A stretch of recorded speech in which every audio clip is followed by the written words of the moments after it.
What is up, YouTube? Well, I'm Darian. Welcome to my channel. And today we are reacting to 10 things we learned from Dragon Ball Z Super Broly. They're talking about the movie.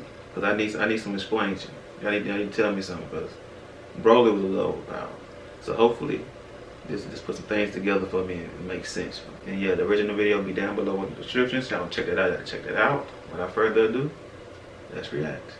And the story both telling the tragic tale of Broly, as well as contributing a fair amount to the world of Dragon Ball. In this video, we're going to be looking at some of these new pieces of Dragon Ball lore.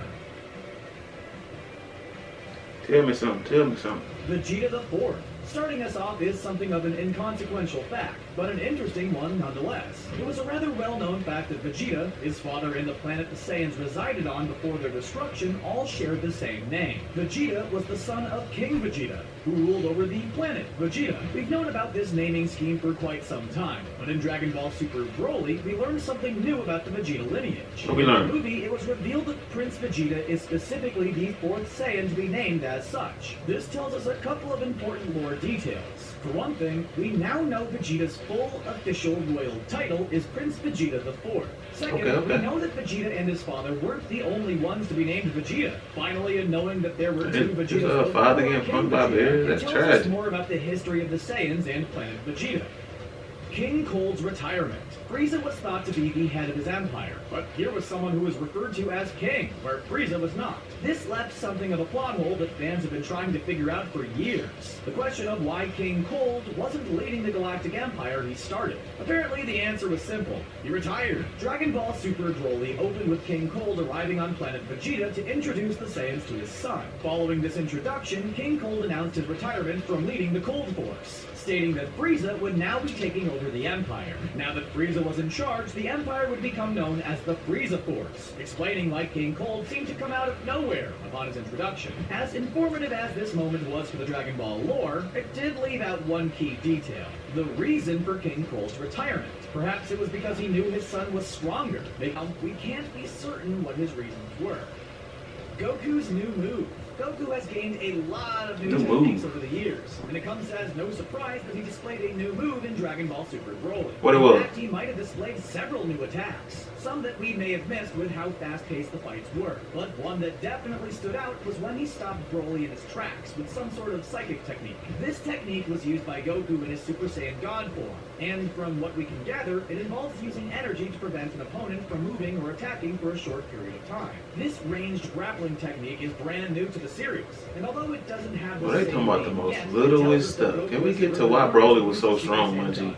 Also worth noting is that Broly, after escaping this technique, learned to do it himself, immediately turning it back on Goku, confirming that, like Goku, Broly is capable of quickly learning techniques. Man, he learned that quick? Broly's god-surpassing power. Thank you. Level, it's absolutely massive in the film. In just his base form, he was able to take on Vegeta's Super Saiyan power. And after going into a rage, he gained enough power to go toe-to-toe with a Super Saiyan God. Things got even crazier when Broly went Super Saiyan, eventually ascending into a full-powered Super Saiyan form. It's safe to say Broly's power is crazy if he can beat Super Saiyan God and Super Saiyan Blue without even going past his first Super Saiyan form. Broly's display of power throughout the film, as well as a comment from Goku, tells us that the character may very well be stronger than a god of destruction, standing near to or on the same level as the likes of Universe 11's Jiren. Vegeta's training goals. So, okay. I really didn't explain him, but I get it. He's strong. Vegeta's goals and motivations have almost always centered around surpassing Goku. After his initial defeat at the hands of the low-class Kakarot, Vegeta swore that he would get stronger, sparking a rivalry that was driven by Vegeta's desire to ascend to a power level greater than Goku's. However, in Dragon Ball Super Broly, we learned that Vegeta had a new goal in mind, getting stronger. The present-day part of the film opened with Goku and Vegeta sparring, leading Whis to ask the reason behind Goku's training. Goku answered with his usual, to fight strong enemies shtick, and when Whis asked the same of Vegeta, he gave a rather surprising answer. With great frustration, Vegeta stated he was getting stronger in order to face Frieza were he ever to come back to Earth, blaming Goku for the villain's resurrection. This was a shocking answer for two reasons. The first being that it wasn't Vegeta's usual answer to the question, which was to surpass Goku. And the second reason it was so surprising was because it was rather noble and heroic. Sure, it's not like Vegeta's a villain anymore, but to hear him straight up mention that he was training to protect the Earth came as a big surprise. Other Saiyan survivors. The destruction of planet Vegeta and the annihilation of the Saiyan race remained mostly unchanged in Dragon Ball Super Broly. The final moments of the Saiyans are pretty much the same as they were in Bardock, the father of Goku, and other Dragon Ball franchise entries that depicted the events. However, there was one thing that changed in the movie: the number of survivors. In addition to Goku, Raditz, Vegeta, and Nappa surviving the destruction of planet Vegeta, there's also Broly and Paragus, who we know were additional survivors before the film premiere. However, there were also 2 additional Saiyans that we didn't know about until now. For context, when Frieza planned to destroy the Saiyans, he ordered them back to planet Vegeta. There's 2 more. Who the 2 more is? So they'd be in one place, making it easier for him to annihilate them. After destroying the Saiyans on planet Vegeta, Frieza put out a call to the remaining Saiyans, lying and stating that a meteor had destroyed their people. The Saiyans on the other end of this transmission were Raditz, Vegeta, Nappa, and 2 mysterious Saiyans. Though these 2 were never given names, it's interesting to know that there were more survivors of the Saiyan genocide than we thought, even if they end up dying before the events of the Saiyan saga. Tarble is canon. On top of confirming the existence of additional Saiyan survivors, the scene we just mentioned also confirms something that fans have been wondering about for a long time. While mourning the destruction of planet Vegeta and all the lives lost, the 2 Saiyans we discussed earlier asked Vegeta and Raditz about their families.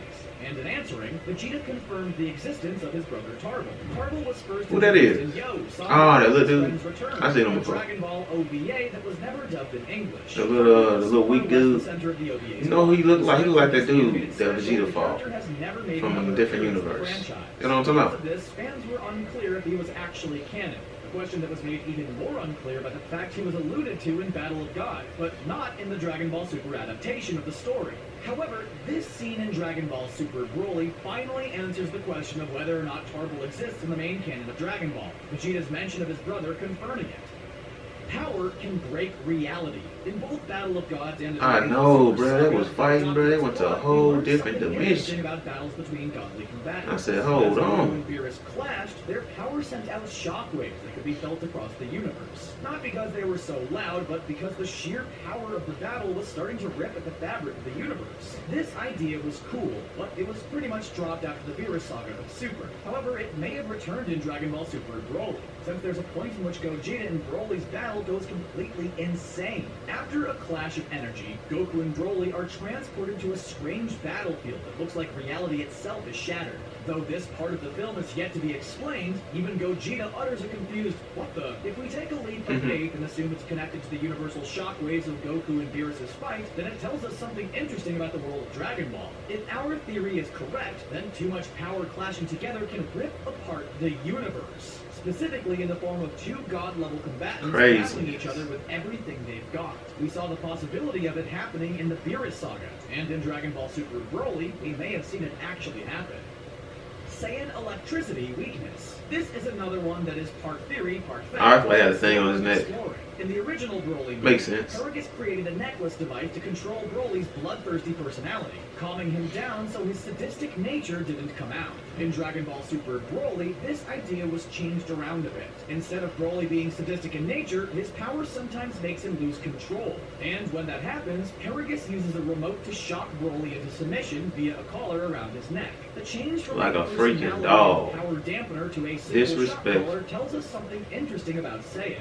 They may have a weakness to electricity. Normally, Saiyans are depicted as being largely immune to all kinds of attacks, hazards, and extreme environments. Heck, Goku and Broly fight in a magma pit and come out unharmed later in the movie. Yet Broly is shown crying out in pain when shocked by the collar, which Paragus claims only uses a low-level shock.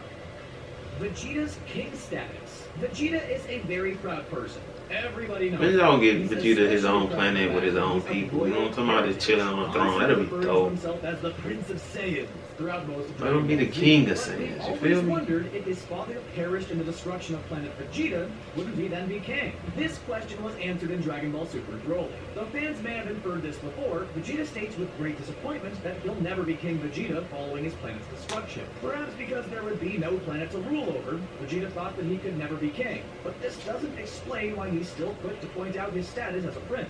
Another theory is that without the king around to pass on his position in a coronation ceremony of some sort, Vegeta Vegeta's permanently stuck as a prince. Okay. Regardless of the semantics, Dragon Ball Super Broly at least gave us a vague reason why Vegeta only thinks of himself as a prince, and not a king, stating the destruction of Planet Vegeta as the reason. Of course, this isn't a major revelation or anything, but it has been on fans' minds for quite some time. And with the release of Dragon Ball Super Broly, we now know the reason behind Vegeta's refusal to think of himself as a king. And that's everything Dragon Ball Super Broly. I learned a little bit of something. Anyways, man, I hope y'all enjoyed the video. Peace, love, and happiness. I'll see y'all next time, man. I am out of here.